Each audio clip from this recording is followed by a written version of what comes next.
Hello everyone, it's Maxx Robey, medical student at the University of New England. Today is the first in the lecture series on EKGs.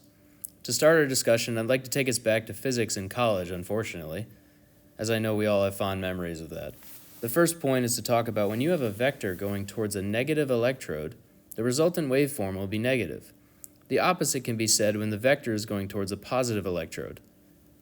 And when the vector is perpendicular to both the positive and negative electrode, we have something called an isoelectric waveform that has both negative and positive features.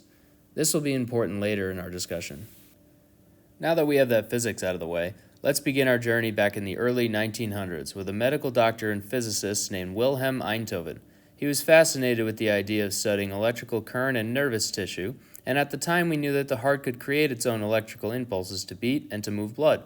So Einthoven, being the physicist he was, decided he was going to use a modified telegraph-type machine where someone would have to put their feet in buckets of water, it's kind of funny, and a whole lot of wires to measure vectors in someone's chest that correlates with their heart activity.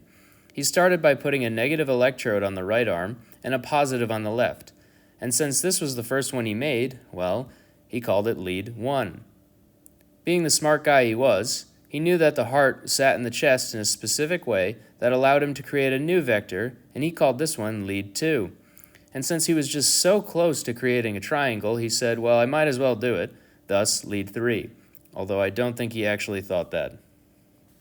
So to track what we have so far in our 12-lead EKG, we have lead 1, lead 2, and lead 3, all from Einthoven's triangle.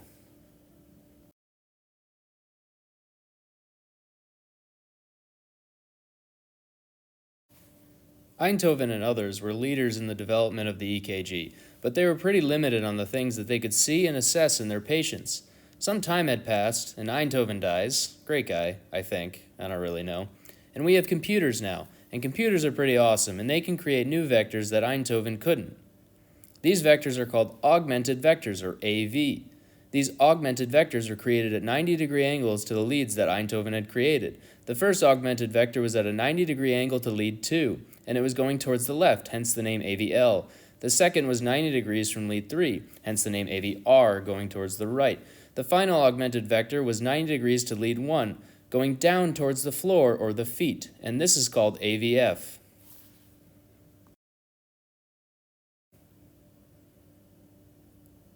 Look at those little feet to remind us of AVF. So let's continue tracking what we have. We now have lead 1, 2, and 3, as well as AVR, AVL, and AVF.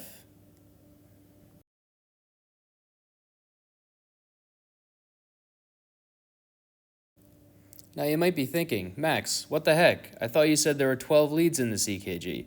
Well, the problem with Einthoven and the later computers was that EKGs were only recorded in 2 dimensions. As you know, and from Marvel Comics, there are more than 2 dimensions that we live in. So we created the precordial leads, or the chest leads, labeled V for vector. It's nice when things are easy like that, huh? These V leads came from a central point on the chest known as Wilson's central terminal, and were directed outwards, seen by my little guy here that I'm going to draw with a large nose.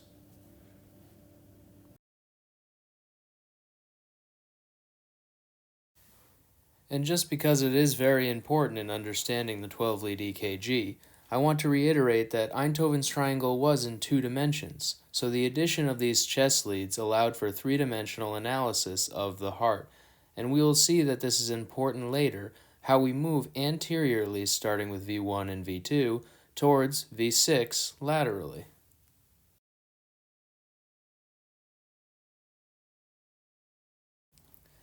So these final 6 leads of the 12-lead EKG, V1 through V6, are creating an arcing motion around the chest laterally towards the left. This gives us, again, 3 dimensions to the heart.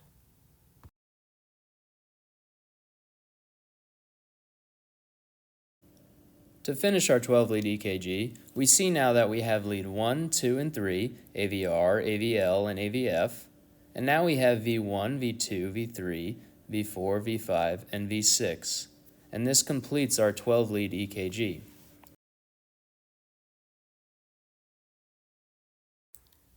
In the next lecture, we're going to talk about each of these leads and their correlation with the heart itself. I hope this was at least somewhat helpful for you guys and that my handwriting wasn't too horrible. Thank you for listening.